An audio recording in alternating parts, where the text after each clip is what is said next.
चलिए फिर मकरंद आप पढ़ेंगे या कौन पढ़ने वाला है? मकरंदी को पढ़ने दो भैया। मकरंद भी पढ़ेगा भाई। मैं पढ़ देता हूँ। सो अर्जुन क्वेश्चंस आर कंटिन्यूइंग।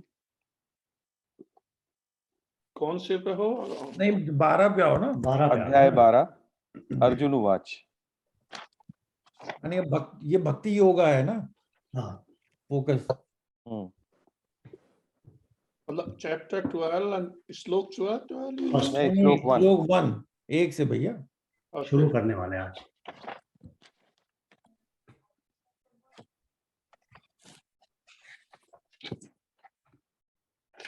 तो अर्जुन भगवान से फिर से पूछते हैं, एवं सतत युक्ता ये भक्तास्त्वाम पर्युपासते ये चापक्षर मव्यक्तम तेषाम के योग वित्तमा।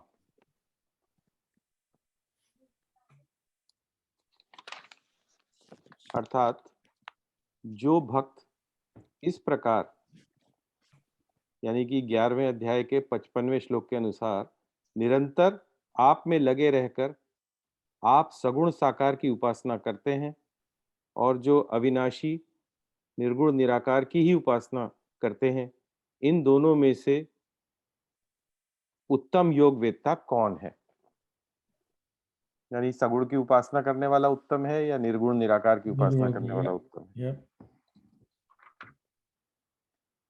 तो भगवान जवाब देते हैं,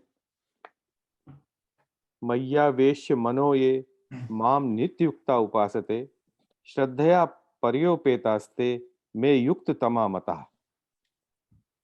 मुझ में मन को लगाकर नित्य निरंतर मुझ में लगे हुए जो भक्त परम श्रद्धा से युक्त होकर मेरी यानी सगुण साकार की उपासना करते हैं, वे मेरे मत में सर्वश्रेष्ठ योगी हैं।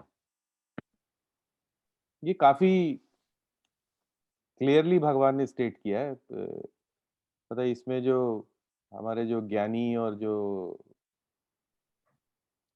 तत्ववेत्ता टाइप के लोग हैं वो इसमें कवर नहीं किए। क्यों हर्ष? अभी ये भक्ति योग इसका है 4-5 तक पढ़ लो तो फिर इसके ऊपर फिर डिस्कशन चलते करें। हैं भक्ति योग तो है ही। बहुत अच्छा है ये। हम तो क्लियर किया है उन्होंने। फिर कहते हैं, ये त्वक्षर मनिर्देश मव्यक्तम पर्युपासते सर्वत्र गम चिंत्यम च कूटस्थम चलम ध्रुवम सन्नियम्येन्द्रिय ग्रामम सर्वत्र समबुद्धय ते प्राप्नुवन्ति मामेव सर्वभूताहिते रहता। और जो अपने इंद्रिय समूह को भली भांति वश में करके चिंतन में न आने वाले, सब जगह परिपूर्ण, देखने में न आने वाले निर्विकार, अचल, ध्रुव, अक्षर और अव्यक्त की तत्परता से उपासना करते हैं, वे प्राणी मात्र के हित में प्रीति रखने वाले, सब जगह संबुद्धि वाले मनुष्य मुझे ही प्राप्त होते हैं।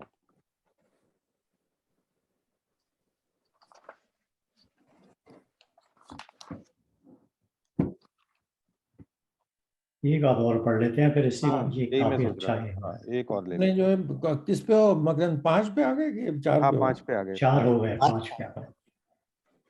भाई 5 ये एक ही वर्ड है पूरी लाइन में, इसको पढ़ना भी मुश्किल है। क्लेशो अधिकतर तो क्लेशोधिक तरस्ते शाम्यव्यता सक्त चेत साम अव्यक्ता ही गतिर दुखम देह बद्धिर वाप्यते। क्या मतलब हुआ कि अव्यक्त में आसक्त चित्त वाले इन साधकों को अपने साधन करने में कष्ट अधिक होता है, क्योंकि देहाभिमानियों के द्वारा अव्यक्त विषयक गति कठिनता से प्राप्त की जाती है।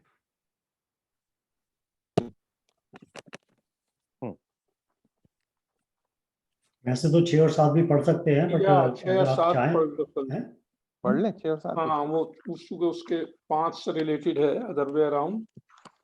ओके, तो 6 में है, ये तू सर्वाणी कर्माणि मही सन्न्यस्य मत्परा अनन्यनेव योगेन माम ध्यायन्त उपासते। परंतु जो संपूर्ण कर्मों को मेरे अर्पण करके और मेरे परायण होकर अनन्य योग से मेरा ही ध्यान करते हुए मेरी उपासना करते हैं तेषामहं समुद्धर्ता मृत्यु संसार सागरात भवामि न चिरातार्थ मय्यावेशित चेतसाम। हे पार्थ, मुझ में अविष्ट चित्त वाले उन भक्तों का मैं मृत्यु रूप संसार समुद्र से शीघ्र ही उद्धार करने वाला बन जाता हूँ।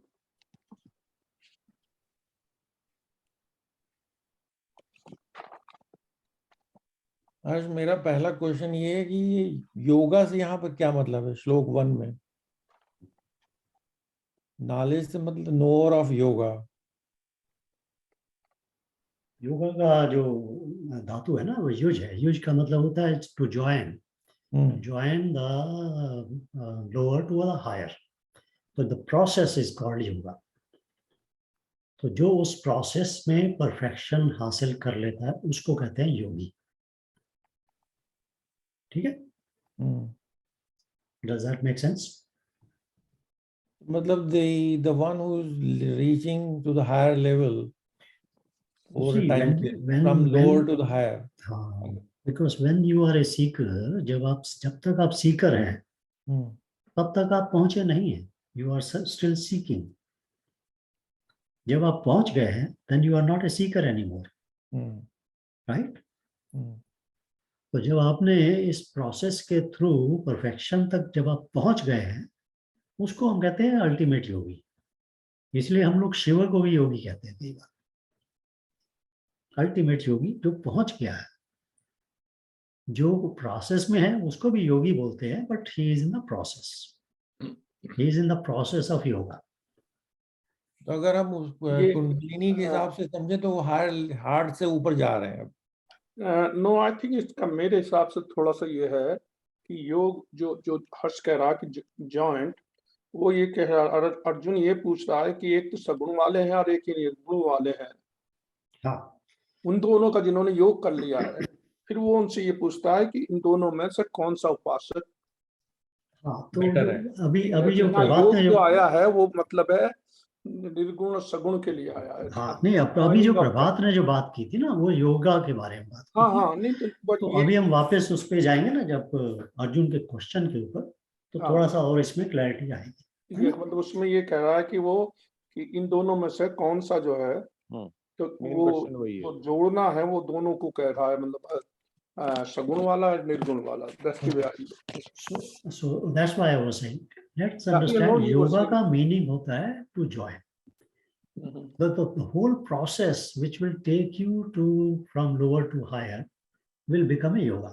इसीलिए कर्म भी योगा है, इसीलिए भक्ति भी योगा है, इसीलिए ज्ञान भी योगा है। इसीलिए 18 के 18 चैप्टर भगवद गीता के उनको योग बोला जाता है। हर एक का नाम योग में है। इवन स्टार्ट में जो अर्जुन का जो पहला चैप्टर जो है, जिसको भी हम विषाद योग बोलते हैं, ठीक है ना? तो हर चैप्टर का नाम इसीलिए योग रखा है। तो योग की जो एक जो परिभाषा है, जो उसकी अंडरस्टैंडिंग है, पहले वो अगर आ जाती है तो अब हम आगे उसमें बढ़ सकते हैं कि भाई हाँ, अब तो हम उसमें डिफ्रेंशिएट कर सकते हैं ना, कोई कर्म योग होगा और कोई कर्म योग नहीं होगा। तो कौन सा कर्म जो है वो योग होगा उसको समझना। तो कोई ज्ञान योग होगा और कोई ज्ञान योग नहीं होगा। तो वो तो ये डिफरेंस जब समझ जाते हैं ना, तो हम थोड़ा सा आगे हम अर्जुन के क्वेश्चन को भी समझ पाते हैं। बट एनीवे, अर्जुन का क्वेश्चन यही था कि भाई अभी अभी उसको उन्होंने वो विराट रूप दिखाया है ना? विश्व रूप, विराट रूप दोनों दिखाए। हाँ, तो वो दिखाया है। तो वो हमने लास्ट टाइम डिस्कस किया था कि कैसे वो द्वैत में रहते हुए भी उसने अद्वैत का दर्शन किया है। तो ये एक बहुत ही कठिन चीज थी जो कि पॉसिबल ही नहीं थी जब तक भगवान उसको दिव्य दृष्टि ना दे देते। तो अब वो सवाल पूछ रहा है कि भाई अब मैं तो द्वैत में हूँ। अर्जुन तो जानता है वो द्वैत में है, अर्जुन आखिर तक द्वैत में रहने वाला है, अर्जुन अद्वैत में नहीं जाने वाला। बट उसके क्वेश्चन जो है वो बड़े कहते हैं ना कि वो बड़े रियलिस्टिक है, बड़े डाउन टू अर्थ है। वो कहता है कि भाई मैं तो द्वैत में हूँ, मेरे लिए मतलब आप मुझे बताएं कि क्या जो जो फॉर्म के ऊपर मेडिटेट करता है वो, या जो फॉर्मलेस के ऊपर मेडिटेट करता है वो, विच वन इज बेटर? क्योंकि अर्जुन भी ये तो समझता है कि भाई फॉर्मलेस के ऊपर मेडिटेट करना, तो how do you do it? So that's a very big question actually for the scholars of spirituality. कि आप अव्यक्त के ऊपर, फॉर्मलेस के ऊपर मेडिटेट कैसे करें? क्योंकि anyway, let's continue with this discussion because there is so much in this that we can talk. There are so many other things which we can talk about in this. तो क्या बोलता है पहले वाले में?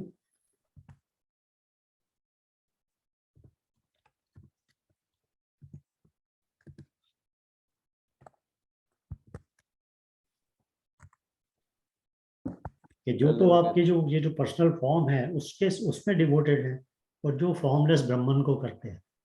तो सगुण और निर्गुण ब्राह्मण की बात हो रही है ना? हाँ, सगुण और निर्गुण। तो कृष्ण का जो रूप है वो सगुण है, ब्रह्म का जो स्वरूप माना जाता है, ब्रह्म जब निर्गुण ब्रह्म जब हम बोलते हैं तो वो तो निर्गुण है, निराकार है। उसको अगले श्लोक में भगवान ने भी बोला है, वो अचिंत्य है, which cannot be thought of, you cannot think of it. क्योंकि आप उसको you cannot convert that into an object of knowledge. और उसके बारे में विजुलाइज करके उस पर मेडिटेट करना is very difficult. So how will you meditate on that? क्योंकि उसको आप जैसे आपने कहा विजुलाइज नहीं कर सकते, you cannot objectify it. क्योंकि जैसे ही आप उसको ऑब्जेक्ट में इमेजिन करते हैं तो वो सगुण की तरफ आ जाता है, निर्गुण रह ही नहीं जाता वो। अर्जुन का भी सवाल यही। हाँ अर्जी, ये प्रश्नोत्तर जो हो रहा है ये तो सगुण रूप ही कर सकता है।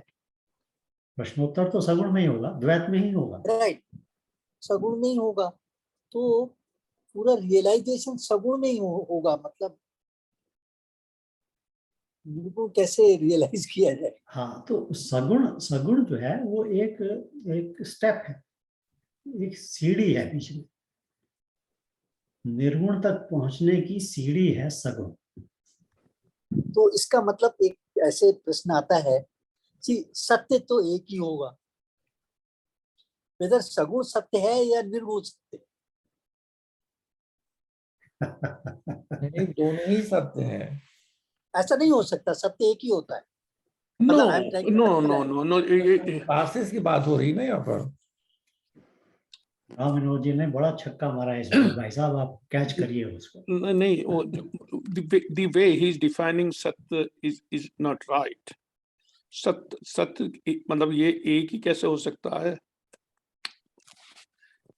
जो है उस जो आपने कहा, जिसको एक सत्य को कह रहे हो, टाइम के साथ नहीं चेंज होगा, बट सत्य तो कहीं हो सकते हैं। जैसे मैं तो सिंपल सी एग्जांपल दे रहा हूं, तुम बैठे हो और मैं बैठा हूँ, हर्ष बैठा तो पांच सत्य तो ये हम पांच ही हैं भाई, जय हो।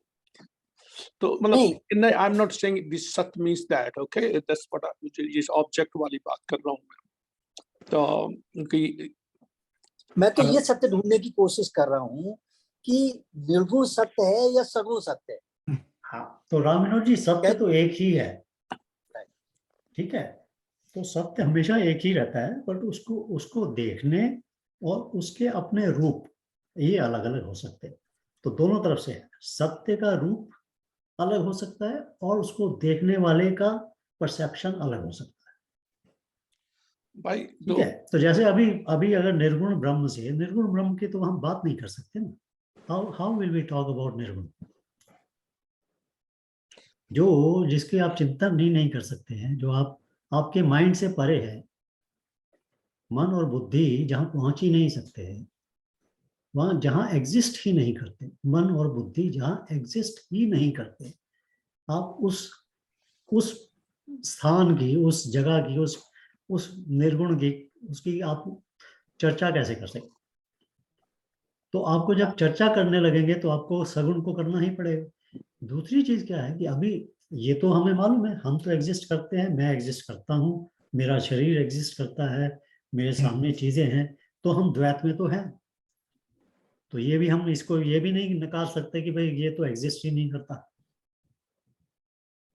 मतलब थियोरेटिकली फिलोसफिकली चाहे जितना मर्जी बोलते रहो ये माया है, एग्जिस्ट नहीं करता है, ये नहीं, बट हम उसको नकार नहीं सकते, ये तो है, सामने है। तो मगर ये सारा द्वैत में है। तो अब हमें क्या, हमारे लिए क्या हो जाता है, योग कहाँ आ जाता है इसमें, कि ये जो सामने जो हमें नजर आ रहा है इसकी हम तह की तरफ चलते चले जाते हैं, उसके डीप डीप डीप डीप उसको क्वेश्चन करते चले जाते हैं। अब क्वेश्चन में नॉर्मली क्या होता है, हमारा फोकस आउटवर्ड रहता है। What do we question? We question the body, we question जो ये जो बाहर की जो चीजें हैं इनको क्वेश्चन करते हैं, इसके अंदर क्या है, इसके अंदर क्या है, इसके अंदर क्या है। एंड उसके लिए हमारे वो फिजिक्स और क्वांटम फिजिक्स और ये सारी चीजें चलती रहती है, साइंटिफिक इंक्वायरी होती रहती है। But at one point we need to question not the outside existence but existence of me, I. Then your questioning goes back inwards. When it goes back inwards, now you are actually unknowingly, indirectly, you are going towards Nirguna Brahman. So as long as you are questioning the external world to reach the truth, you are going towards Sagun Brahman. क्योंकि फिर आपको सगुण ब्रह्म नजर आता है, तब आपको नजर आता है कि वो शक्ति जो है वो सब जगह पर है, ऑल परवेडिंग है, सामने नजर आ रही है, इस रूप में नजर आ रही है, उस रूप में नजर आ रही है। मगर जब आप अपने ऊपर my own existence, I, not I as Harsh Chopra, I who knows Harsh Chopra, not I as my विचार, आई नो हु माई विचार, दैट आई। जब हम उसकी तरफ जाना शुरू करते हैं, जैसे हम एक्सटर्नल में जाते हैं तो हमें सामने मान लीजिए कि एक टेबल नजर आता है, बट अगर हम उसी को फिजिक्स में और डीपली जाते हैं, उसके मॉलिक्यूल्स नजर आते हैं, फिर उसके अंदर हमें एटम्स नजर आते हैं, मतलब फिर एटॉमिक पार्टिकल्स नजर आते हैं, फिर इवेंचुअली कुछ भी नजर नहीं आता, ऑल एनर्जी। इसी तरह से जब अंदर की तरफ जाना शुरू करते हैं तो हमारे को पहले मैं नजर आता हूँ, क्या, एज ए हर्ष चोपड़ा, मैं अपने आप को समझता हूँ मैं हर्ष चोपड़ा। फिर मुझे अपने विचार नजर आने शुरू होते हैं, मुझे अपनी बिलीफ नजर आनी शुरू होती है, मुझे अपना ही अहंकार नजर आना शुरू होता है। तो इसी तरह से डीप चलते चलते चले जाते हैं जब हम, तो ये सारी परतें खत्म होती चली जाती है। एंड इवेंचुअली आई फाइंड कि I just exist, I have no identity, I am beyond identities. And that's where you start getting into the निर्गुण ब्रह्म। So it is not possible to meditate on Nirguna Brahman as an object. इसका अर्थ ये हुआ कि saguna Brahman is a just a step. सत्य वो नहीं है, सत्य निर्गुण ब्रह्मन नहीं है। मतलब the way we are, I would use a little different words. I will say Saguna Brahman is also a form of the Satya. सत्य जो है वो अपने सगुण रूप में भी एक फॉर्म में आपके सामने आता है। तुलसीदास जी ने जो है दी है, बड़ी सिंपल सी एग्जांपल दी है, उसमें रामचरितमानस बाल कांड में है, नंबर तो मुझे नहीं पता उस चौपाई का, कि उन्होंने बड़ा सिंपल सा दिया है कि जो लकड़ी है उसमें तुम्हें अग्नि दिखाई नहीं देती, जब वो अग्नि को तुम जला देते हो तो अग्नि दिखाई देती है। तो पहले अग्नि जो है सगुण हो गई, बट जिस टाइम वो लकड़ी के अंदर है तब वो निर्गुण है। वो बड़ी सिंपल सी एग्जांपल है। एग्जांपल तो बहुत आता है ये वाला, बिल्कुल आता है ये एग्जांपल। या बहुत मतलब लाइक हाउ इज दिस सगुण एंड निर्गुण को, मतलब it's a very simple example Tulsidas for me, but वो बहुत अच्छी एग्जांपल है एक। हाँ, तो मैं क्या कि वो इन चीजों के अंदर आपको बहुत सारे सब्जेक्ट हम इसमें इंक्लूड कर सकते हैं डिस्कशन के लिए। अभी उसने मेडिटेशन की बात की, मेडिटेशन कैसे, और हम लोग समझते हैं मेडिटेशन का मतलब होता है focus, concentration, which is a normal और मतलब कॉमनली अंडरस्टूड कि meditation के means कि भाई you take an object and you focus on it.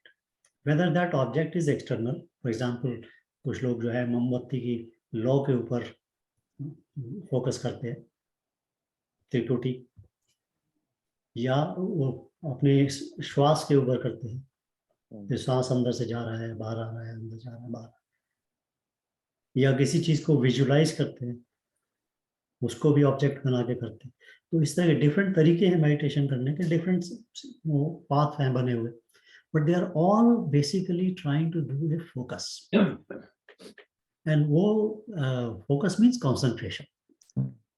Concentrated focus is misunderstood to be meditation, which is not. So what is the difference between meditation and concentration? Let's talk about that for a few minutes, and then we will hopefully go forward in this. Okay. क्योंकि फिर वो ब्रह्म के ऊपर meditate करने का मतलब समझ में आना शुरू होगा, कैसे होगा.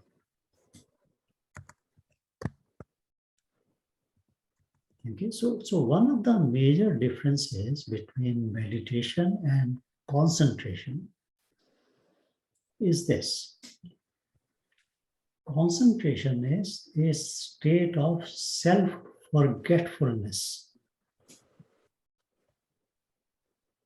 Think about it. जिस वक्त आप किसी भी चीज में concentrate करते हैं, you forget yourself. What did you say is the state of? Self-forgetfulness.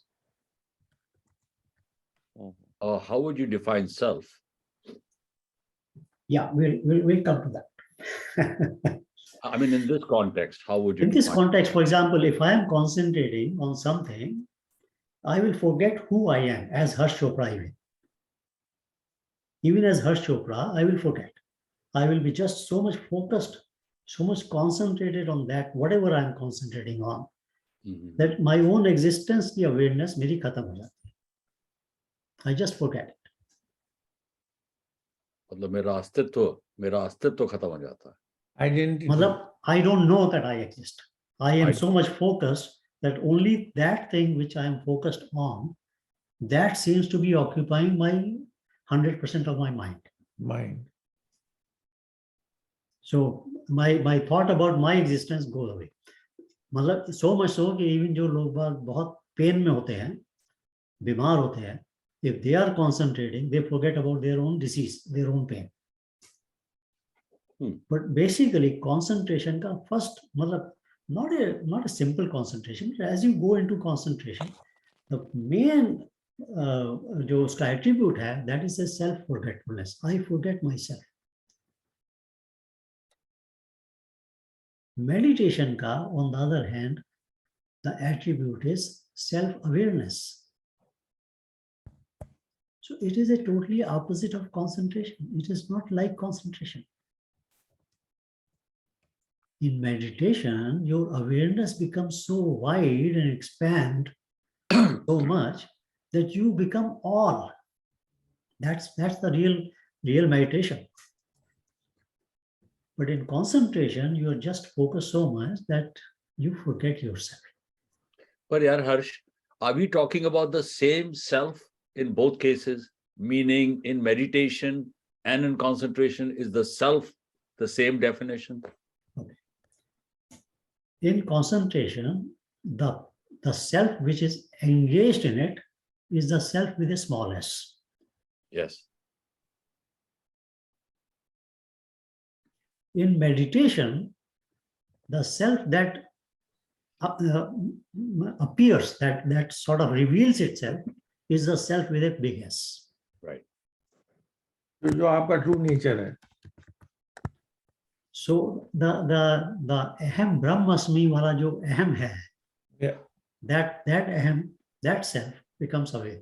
It's Rajiv, because this is the first time you are joining us, which is very good, actually, wonderful, and your comment is extremely good.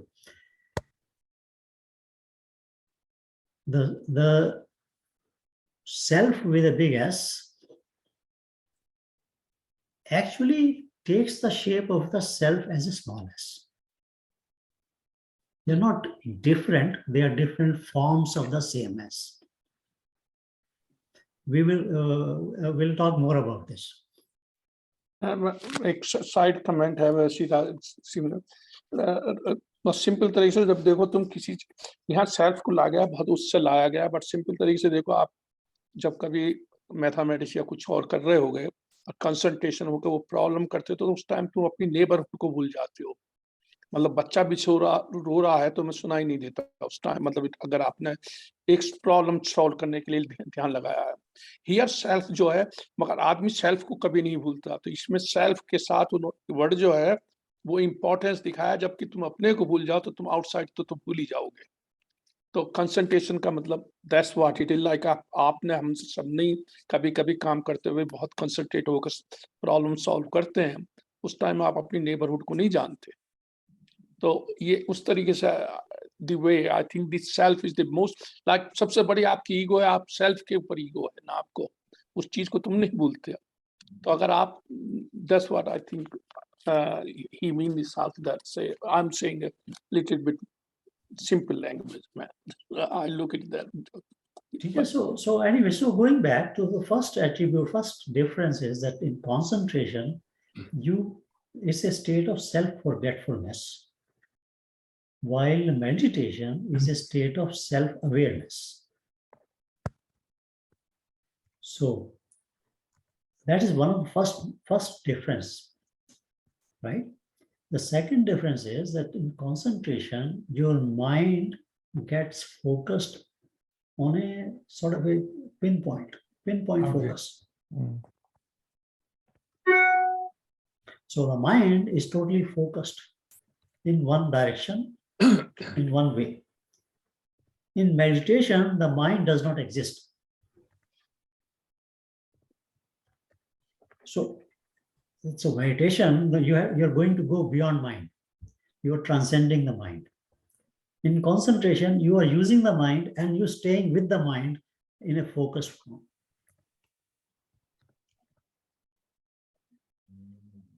There are a few other differences also, but let me just stop here with these two differences because these two are very major differences. They will tell us, they will reveal to us whether we are going in the Advait or whether we are going in the Advait. My yoga is taking me towards Dvait or my yoga is taking me towards Advait.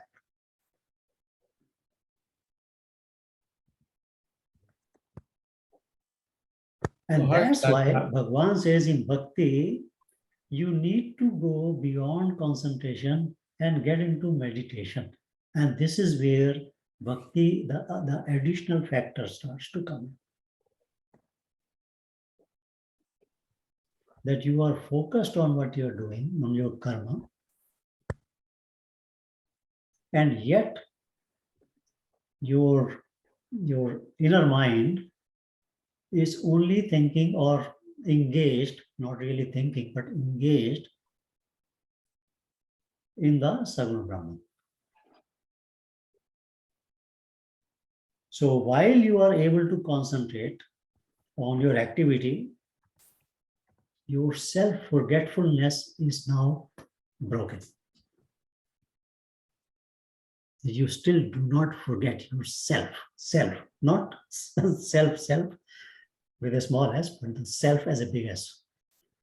The Brahman. So you see, this is the beauty of bhakti. The bhakti says that okay, you can do this Saguna Brahma ki bhakti, but conditions are there. And those conditions are क्या उन्होंने बताया ना कि सारी.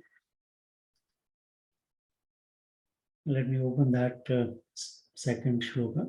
Second वाला श्लोक पढ़िएगा.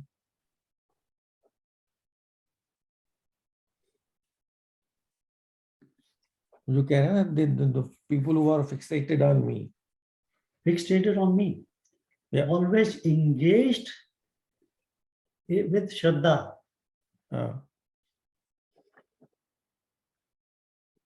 तो मी यहाँ पर जो अपर केस मी है, they are fixated on me in Sagun form. So now Yes. Think of it this way also, because Krishna is not saying fixated on me as Krishna as that body, as that form, fixated at me as all pervading but Sagun. Just like अभी 11वें chapter में उन्होंने उसको वो दिखाया रूप पूरा, विश्व रूप वगैरह वगैरह. Think of me at that. Think of me with Shraddha. Think of me with love.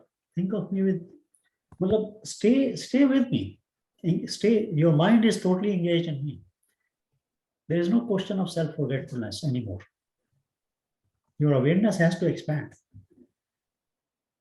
So meditation, actually, normally when we start practicing meditation, we practice with concentration.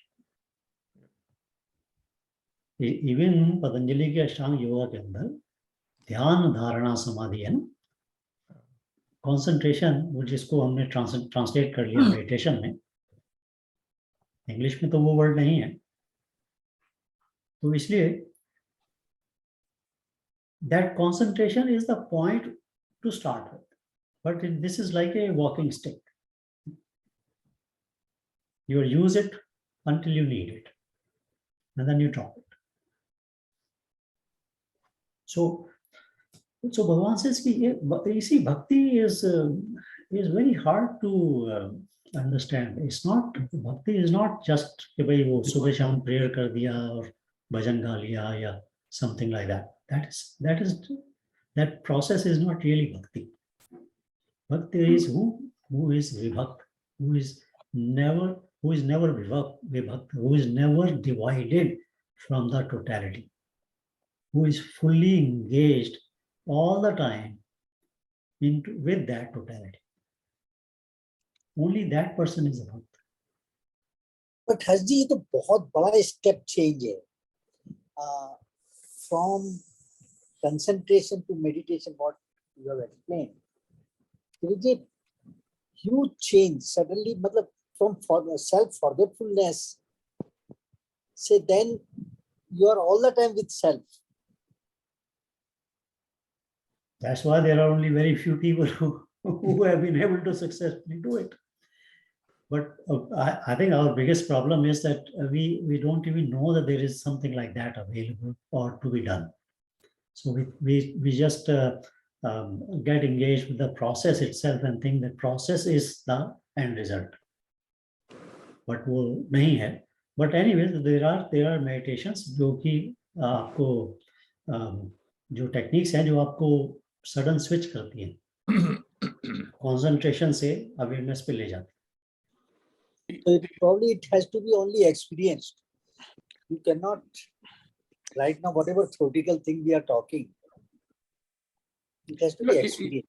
You have to have a good teacher somewhere. You have to do it. You have to do it. You have to do it, but teacher, like I was, my yoga teacher has taken us to, like, I am not going nowadays. I'm not that way because she's not doing nowadays. But she used to take us, but her she's saying to me, from concentration, she used to take us in that stage. And other thing, I also look at this way, Sagun and Nirgun. Actually, Sagun जो है, Ram no थोड़ा सा मुझे agree नहीं करता इन चीजों को लिए, but that's okay. Finite है. Sagun is a finite, and Ishwar is not finite. Ishwar is infinite. So Nirgun means infinite. Sagun is a finite word. सगुण का चैलेंज ये हो जाता है कि हम लोग उसको सिर्फ फिजिकलिटी की तरफ से देखते हैं. Yes, but that's a finite. है ना? और दूसरा थोड़ा सा साइड उसमें ये बताऊं, जो तुम कह रहे थे जो भक्ति रोज करते हैं, I understand your meaning, but I consider this way, कि at least at that time they are not doing any bad things, so still it's good. No, don't get me wrong. I'm not saying it is wrong. Okay? No, I know you are not. I am telling you all everybody, कि चाहे वो कार्य कुछ भी हो, वो ऐसा ही है. जब किचन में जाते हो तो खाना खाते हो, जब बाथरूम में जाते हो तो भाई और कुछ करते हो. तो जो भक्ति को जैसे भी कर रहा है वो, कुछ टाइम उसकी श्रद्धा तो बनी हुई है और एटलीस्ट वो किसी को गाली नहीं दे रहा. That's the way I look at it. You have to start somewhere. If that is the place you want to start, you start from there. Yeah, no, मतलब एक कार्यक्रम बनाओ ना एक. मैं आपको बताऊं एक कई बार क्या होता है कि जब हम लोग बहुत सारे लोग, मैं this is totally sort of a different way of explaining it, but आपको मालूम है बहुत सारे लोग बिजनेस शुरू करते हैं. Yes. Every year there are hundreds of millions of people who are starting businesses, and lots of them fail. Yeah, businesses सबके ठप हो जाते हैं. हर साल बहुत सारी बैंक्रप्सीज भी होती हैं हर साल, बट बहुत सारे बिजनेस ऐसे होते हैं जो शुरू होते हैं और कुछ थोड़े ही टाइम के बाद में फेल हो जाते हैं और बंद हो जाते हैं. But in all cases what you will notice is that when anybody starts a business, तो जब उसका स्टार्टिंग का डे होता है ना उसका, वो उसको I think most of them actually announce it to their friends and their families. Some of them actually invite them कि भाई आओ हमारा ये business launch हो रहा है. They celebrate that. It's a celebration that I am launching a business. They do it. After that, the business goes downhill and finishes. Celebrating the launching of the business is not an end in itself. If you celebrate, you have to celebrate the achievements and the milestones that you gain after launching. Yeah. Celebrating that I am doing prayer twice a day is not the right thing to do. Celebrating would be that when you do the prayer and you actually achieve some kind of a mental cleansing, चाहे वो थोड़ी सी भी हो, चाहे आपका भाव थोड़ा सा भी चेंज हो, celebrate that and then go to the next step. So बहुत सारे लोग जैसे business के अंदर they celebrate the launching of the business and after that they just give up. इसी तरह से IPO तक ले ही नहीं जा पाते हैं. हाँ, तो ऐसे ही भक्ति के अंदर भी celebrating the launch. This is a launch when you sit down in prayer in front of the भगवान की मूर्ति और मंदिर or even without that. This is a launching of your business. This is not the end result of the business. So after launching, the effort has to be made. So that effort, that is what is going to give you some achievement, some milestone, something to measure, something which is measurable, something that says, okay, I used to be very angry, now I'm less angry. Okay, that's achievement. I used to be upset, now I am less upset. I used to be worried, now I am less worried. These are achievements. तो अगर वो भक्ति के साथ में वो आनी शुरू होती है, then you say, हाँ, now I am moving in this भक्ति की direction. Now I'm moving in the yoga. If you don't get it, you're not moving in the yoga. You are just processing, you're just conducting a process in the beginning, that's all. But Harji, there is a good possibility some people remain trapped in only very routine type of bhakti. Yeah. For a very, very long period. Or you can say whole period. Most. Yeah. More. Yeah. Yeah, so that's why I'm saying. So this is where somebody needs to remind them that the purpose of the bhakti is not just to pray in front of a deity. Purpose of the bhakti is to convert that bhakti into yoga. That means that you must gain something out of it. You must, cleanse your mind. You must achieve something better. इसलिए शायद भगवान अनन्य भाव use कर रहे हैं कि अनन्य भाव से तुम मुझे भज. आपने पहले एक अध्याय में देखा था ना, जो लोग मेरे पास आते हैं मुझ पर जाते हैं, जो यक्ष के पास जाते हैं वो यक्ष को मिलते हैं. That is अनन्य भाव, because bhakti people do it. चार तरह के भक्त होते हैं ना, आरती, अर्थार्थी, जिज्ञासु और ज्ञानी. तो भक्ति भी जो है वो majority of the people are doing bhakti because they are arth, they are Artha. pidit, they have some kind of a pain and they want to release that pain and they say भगवान मेरा दुख दूर कर. So a big majority of them goes there. That's why. So he's saying Ananya means not Ananya means another person or another God only. Ananya means no other फल, कर्म फल, मेरी भक्ति का फल कुछ और ना हो. लगातार, continuous. It is going. See, the process of going from arth to jnani is yoga. So bhakti yoga can also take you from there to point A to point Z. But ये question, ये जो second श्लोक है, उसमें जो वो कह रहे हैं ना, those who are fixated on me is upper M. मेरे वाले में ऐसा ट्रांसलेशन है, इंग्लिश में है ना. तो यहाँ पर मी तो आप भगवान अपने लिए कह रहे हैं कि अपने ब्रह्मन रूप के लिए भी कह रहे हैं, निर्गुण ब्रह्मन के लिए भी कह रहे हैं? इसीलिए मैं कह रहा था ना, मी का मतलब वो नहीं है भगवान कह रहे कि जो मैं इस शरीर में जो खड़ा हूँ, इस शरीर की बात कर रहे हैं. वो मी का मतलब सगुण ब्रह्म की बात कर रहे हैं, ऑल परवेडिंग सगुण ब्रह्म. इसलिए वो मी को बड़ा वो उसमें किया गया. लेकिन 3 और 4 में फिर वो एक्सपेंड कर रहे हैं ना, निर्गुण ब्रह्मन की तरफ ले जा रहे हैं, and which is very difficult for people to meditate on unmanifest. Yeah, how will you do it? The first question is, how will you do it? There is no object on which you focusing. There is no object on which you can you can say कि भाई हाँ मेरा mind जो है इधर जाना चाहिए. You cannot do it. So the way is that you start slow. You launch your business of yoga, my self yoga business, and then you start going in that direction, and slowly there will be you will start achieving things, and then certain things will become clearer. So when we are meditating outwards, we are meditating in the Dvait. And eventually our realization will be that Dvait exists everywhere, that Sagun Brahma is everywhere. When we go inwards and meditate on I,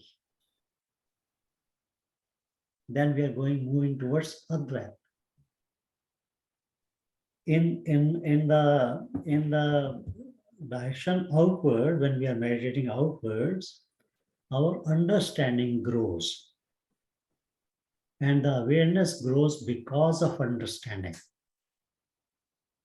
When we go inwards, our awareness grows without depending on understanding. As your awareness grows, the understanding comes automatically. The process becomes slightly different. It's the other way around. थोड़ा सा वो again उस पर सगुण निर्गुण को वो इस तरीके से भी है. हमारे सारे वेद में जब कोई भी वो उनके सूत्र हैं, उसके बाद आता है नेति नेति. भाई मैंने ये बताया है, इसका मतलब वो ये ही नहीं है, इससे भी आगे है. हिंदुइज्म के वेद की सबसे बड़ी चीज है नेति नेति, कि I am describing here but he is more than that. कहते हैं ना कि जब मैं निर्गुण ब्रह्म को समझाने की कोशिश करता हूँ और दूसरा आदमी कहता है कि अब मुझे समझ में आ गया, तो मैं कहता हूँ जो तुम्हें समझ में आया वो नहीं है. क्योंकि वो समझ में नहीं आता. That can only be experienced. Yeah, no, that's true. But once you experience it, you cannot explain it. All you can say is कि हाँ ऐसे होता है, इसमें अवेयरनेस जो है वो इंक्रीज हो जाती है, इसमें टाइम जो है वो खत्म हो जाता है, इसमें you become sort of everywhere. You can say all of those things. पर ये गूंगे का गुड़ ही रहता है. रहता गूंगे का गुड़ ही है. ठीक बात. No, I think any work you are doing is a progress. So भगवान is saying कि भाई देखिए निर्गुण के ऊपर आप जाएंगे, it will be very difficult. Number one, it's not easy. क्योंकि पहले तो आप निर्गुण को कैसे समझेंगे, यही मुश्किल है. अगर आप संसार में हो, इसलिए संसार में सगुण के साथ भक्ति के साथ में चलने से जो योग आपका बनेगा वो भक्ति योग बनेगी, जिस भक्ति से आपको self cleansing, self purification achieve होता होगा। जिस भक्ति से वो अचीव नहीं होता है वो योग नहीं है। वो भक्ति तो होगी बट योग नहीं होगा। भक्ति योग नहीं आएगा वो। अगर आपने रिचुअल की तरह से घंटी बजा दी और वो चला दिया रोज की रोज, मैंने ऐसे लोग देखे हैं जो हनुमान चालीसा पढ़ रहे हैं और पढ़ते पढ़ते आवाज लगा के बोलते हैं कि बेटे को भी शोर मत मचा।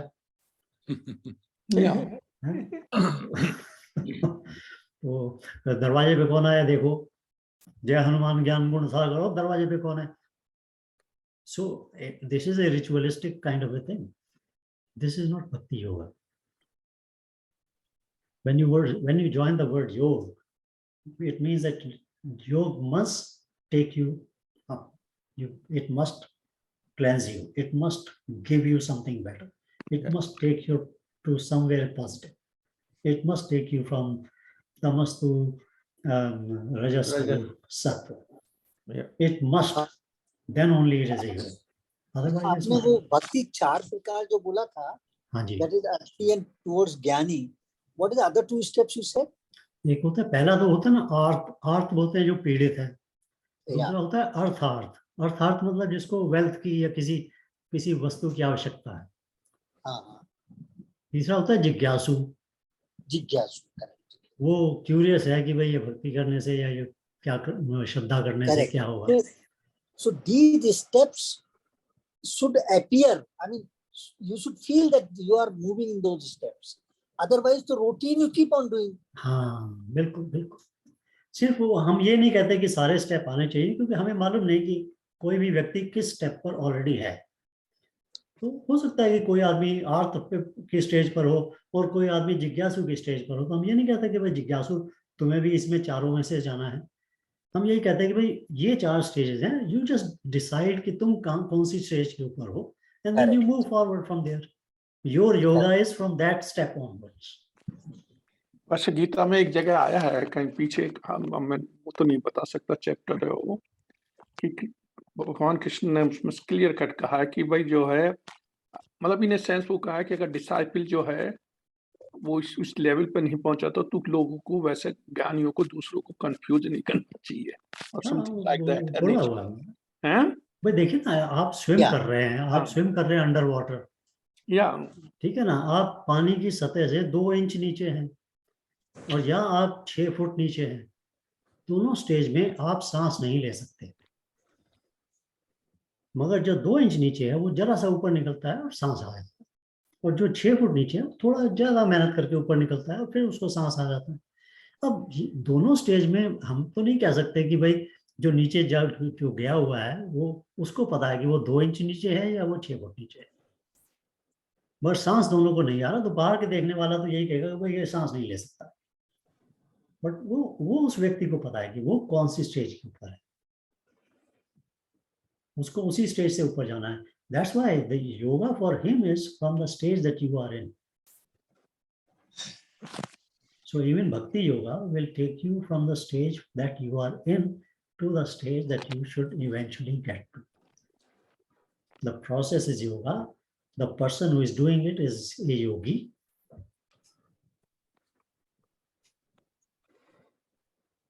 यार हर्ष, मुझको ये बात कभी समझ ही नहीं आई है कि मतलब, और मैं और भी ज्ञानियों को सुनता हूँ कि कर्म करने से मतलब, जैसे तूने कहा अभी थोड़ी देर पहले कि essentially if you see your temper reducing, जैसे मैट्रिक कोई आपने ले लिया, हाँ Right. आपने एक मैट्रिक ले लिया कि भाई मुझे गुस्सा बहुत आता था, अब मुझे गुस्सा कम आता है, हाँ, या फिर मैं पहले कुछ और करता था, अब मैं वो नहीं करता हूँ, तो उसमें थोड़ा सा फर्क आता है। So that's a result of meditation, कि मतलब वहां से आपका सेल्फ, वो जो कैपिटल एस सेल्फ है, वो आपको गाइड धीरे धीरे धीरे धीरे कर रहा है। मुझको ये बात समझ नहीं आती कि अगर हम लोग एक्सटर्नली योगा करें, मतलब एक्सटर्नली मतलब कि अगर आप लोगों की हेल्प करें, अगर आपके मन में वो ख्याल आए कि मैं जो कर रहा हूं वो किसी के भलाई के लिए, एंड वो चीज हम आउटसाइड करें एज अपोज टू जो हमको हिंदुइज्म सिखाती है कि हम इनसाइड करें.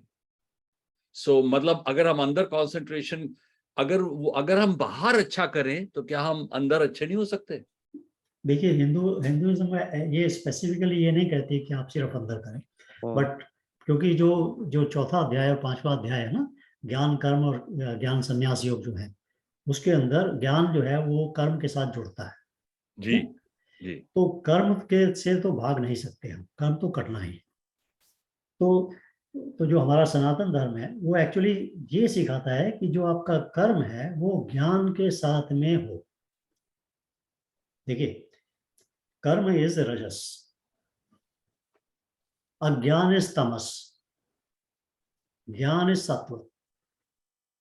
अब जो रजस को यानी कर्म को जब आप जोड़ेंगे तमस के साथ में, आपका कर्म नेगेटिव होगा,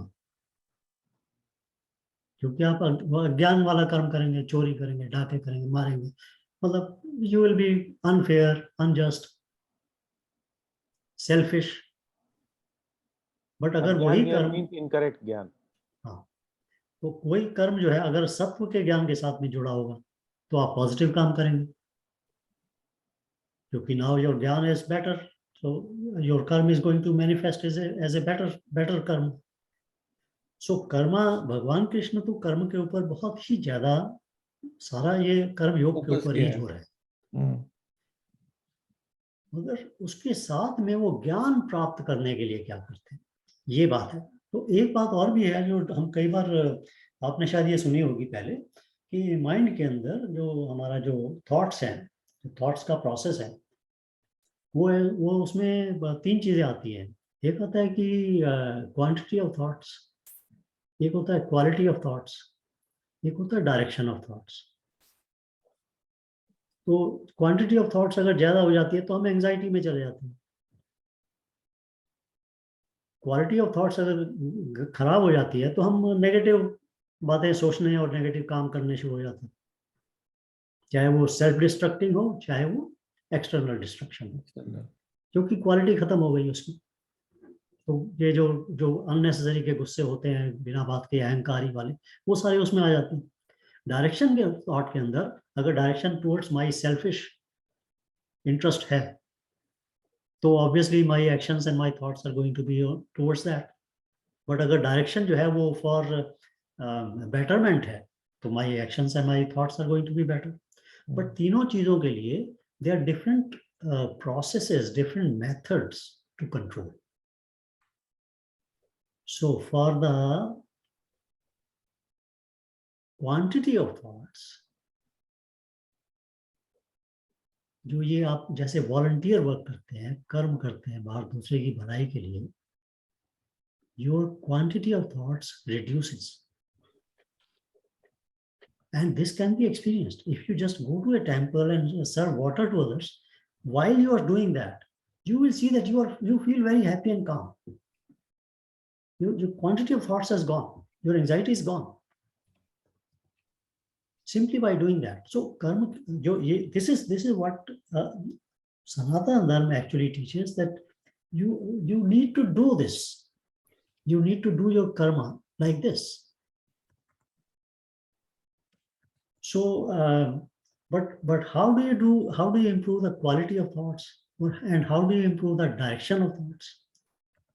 So the quality of thoughts के लिए you need to have Shraddha and Bhakti. And direction of thoughts के लिए you need to have ज्ञान. So when these 3 processes are integrated, then your real growth actually starts. इसलिए हम लोग कभी भी सिर्फ ये नहीं कह सकते कि सिर्फ एक पार्ट करने से अगर हम सिर्फ कर्म योगी बन जाएंगे तो हमें वो हो जाएगा, या अगर हम सिर्फ ज्ञान योगी हो जाएंगे तो हो जाए. ऐसा नहीं हो सकता. तो there has to be an integration so that the overall personality, the overall self improves. Not कि भाई एक साइड से वो करते रहे एक्सरसाइज और एक बाइसेप तो बढ़ गया और दूसरा जो है वो ज्यादा कमजोरी पड़ा. So to answer your question, your concern basically is not that we Sanatan Dharma says कि भाई just go inside. It doesn't do that. Kshatriya जो वर्ण है, that is not supposed to go inside, because that the nature of that person is that it is going outward. जो ब्राह्मण का जो nature है, that is inside. So Bhagavan says very clearly that no matter what, you must, you see, जैसे हम English में कहते हैं ना, ये अपना self actualization. So Sanatana Dharma actually starts with that. They said that, okay, understand your nature, behave according to your nature, but behave positive. Behave with jnana. Perform with knowledge. And if you don't have knowledge, go and get it. That's where you start. Eventually, when you become that yogi, when you become that Sith Prajna, when you become that sannyasi, then you will realize a lot of other things. You will actually jump from physics to quantum physics. Suddenly the rules will change. But that part, वो problem क्या हो जाती है कि हम लोग सबको ये बता देते हैं कि भाई पहले क्वांटम फिजिक्स का ही रूल सीखो, फिजिक्स के मत सीखो. वो चक्कर क्या हो जाता है कि फिजिक्स का रूल नहीं सीखोगे तो आप तो सीढ़ी से नीचे नहीं उतर पाओगे ठीक से, सड़क पर चल नहीं सकोगे, अपने लिए कुछ कर नहीं सकोगे, तो वो सीखना तो जरूरी है. सो आई think Sanatan Dharma is too big, but because individuals are individuals, and our dharma actually says that you are not bound by doing only this process or that process, because eventually you will be attracted towards the process that suits you. And if you try to do something that does not suit your nature, it will only cause stress and you will not be able to achieve what you should be achieving. Even Arjun को भगवान कृष्ण बोलते हैं, अगर तू ये युद्ध नहीं करेगा, that will be against your own nature. And that will bother you more than actually, doing the yuddha and killing people. और अपमान भी होगा तेरा. Because you will be going against your nature. That's what you should not do. But why should you do it? Because there is a pain here in front of you. And that's why he's giving him jnana. That okay, do it with this kind of a mindset, this kind of a knowledge. Understand this knowledge and do it. But then there may be Ashok or Raminod or Harsh or whoever who says that by my state of nature is where I need to get to the self-realization. And that means that I must go inwards. So for him, there is inwards. So there is no restriction, but the only thing is we need to understand. I mean, हम लोगों के discussion में ये बात हम लोग कई बार करते हैं. We need to understand where we are. What attracts me? If bhakti attracts me, I must go and do it. If karma attracts me, I must go and do it. And same thing with jnana. If that attracts me, go and do it.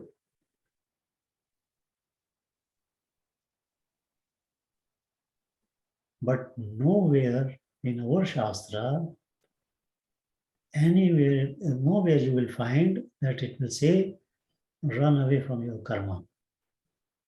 It will always say, karma must be performed. That is your dharma.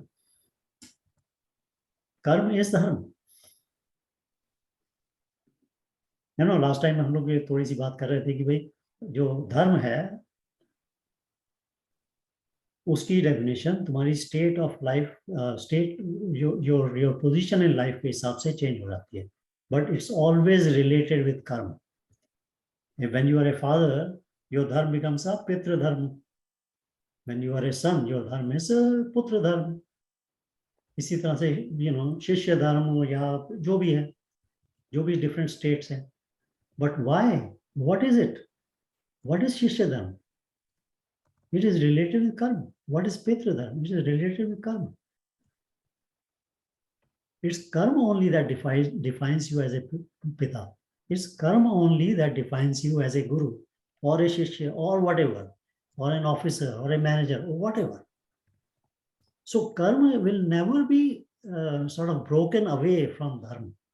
And that means karma will never be broken away from jnana. That integration we have forgotten. That's the problem that we have. Agree.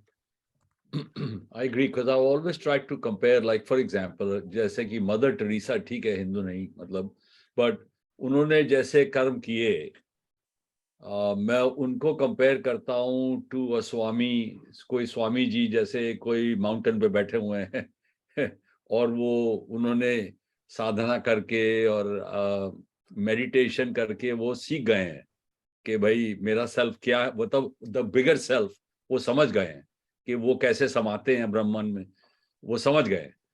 तो ठीक है, मतलब कौन ज्यादा, मतलब मुझे ये समझ नहीं आती बात, मैं हमेशा ही अपने आप से डिबेट करता फिरता हूँ कि हम तो इस वर्ल्ड में हैं, हम तो सारे उठ के पहाड़ों में तो नहीं जा सकते, तो मतलब अपने अंदर तो नहीं हम लोग, वो तो हो नहीं सकता। So how can we be practical yet achieve our goals is the struggle I have with myself constantly. नहीं, इसीलिए तो भगवान ने कर्म को अर्जुन पूछता है ना कि विच इज श्रेयस, कौन बेटर है, तो भगवान ने 3rd या 4th चैप्टर में बताया ना कि कर्म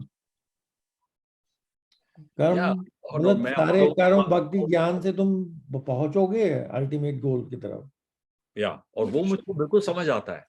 मुझको जो समझ नहीं आता, जो जैसे और लोग जैसे कहते हैं कि मतलब कर्म को तो बिल्कुल इग्नोर ही हो जाता है। नहीं, वो तो पंडितों का बनाया हुआ है यार सब। जहाँ कर्म को इग्नोर कर रहे हैं ना, they have not understood it. They have not understood it. But at the same time, there will be 1 in a million or 1 in a billion or 1 in 10 million, whatever, who has gone beyond karma. And that's the person who will go to the mountain. It's not that person कि भाई मैं आज तो मैं घर से मैं तंग आ गया यार, बीवी से झगड़े करके चलो माउंटेन पे चलेंगे तपस्या करें। जैसा तुमने ये बताया ना तीनों, quantity of thought, quality of thought, direction of thought, मेरे ख्याल से मुझे ऐसा लगता है कि स्टेप्स भी यही हैं। मतलब quality of thought, sorry quantity of thought which you have related with a thing like seva, and which Rajiv is also mentioning, like Mother Teresa's name she's taking. She was also in seva only. So I think her primary this one is the cleansing of the quantity of thought, maybe. Quantity of thought is a very key thing. I think aaj to nahi, but next time maybe we can talk about that also a little bit more. Quantity of thought is also directly proportional to the amount of vasanas in your chit. Yeah, कामनाओं के हिसाब से. So amount of vasanas have to be reduced. So वो जो agitated mind है, उसको पहले काम करते हैं, फिर काम करने से फिर उससे पता लगता है कि भाई अब ये अच्छी चीज बीच में पड़ी थी, ये खराब चीज पड़ी थी. Then you start removing the bad things. So that's a process. That's true. Harshji, I feel like saying that हर एक के goals अलग है, और उसी के हिसाब से वो अपना रास्ता चुनता है. बिल्कुल, आपका नेचर अलग है, आपका गोल अलग है, आपका जर्नी अलग है. So you have to find. हम लोगों के डिस्कशन में we are not trying to say कि भाई यही ठीक है या वही ठीक है. What we are trying to do is कि भाई we are looking at it from all angles and saying okay, this works like this works like that. Yeah, correct. But हर कोई अपनी एक्शंस को रिव्यू तो करता ही है कि जो मैं कर रहा हूँ वही सही है या वो सही है या नहीं है, या कोई और रास्ता सही है, ऐसा हर कोई रिव्यू करता है. That's correct. But realization is कि हर एक का गोल उसको डिसाइड करना है क्या है और उसके लिए प्रयास करना है. जो भगवान इसीलिए भी कहते हैं ना, चारों जो है मुझे प्रिय है. जो धर्म है, हमारा धर्म यही कहता है कि भाई आप जो भी कर रहे हो उसको अच्छा करो. Correct. उसको अच्छे इंटेंशन के साथ में करो, उसको पूरे फोकस के साथ में करो, उसको खुशी के साथ करो. मतलब these things are normal, right, for us. So anyway, so integration is necessary. I think, Rajiv, I think probably this is what most of the time we see missing in most of the other teachings and all that, that integration is sometimes not there. But if you go to any of these, even in the modern time, अगर आप किसी उसमें जाते हैं ये मठ में या कहीं, तो आप देखेंगे कि वहाँ पहले पूजा होती है, उसके बाद में ज्ञान की बात होती है, उसके बाद में सेवा होती है. Yeah, these three things they try to integrate in every ashram. You will see that.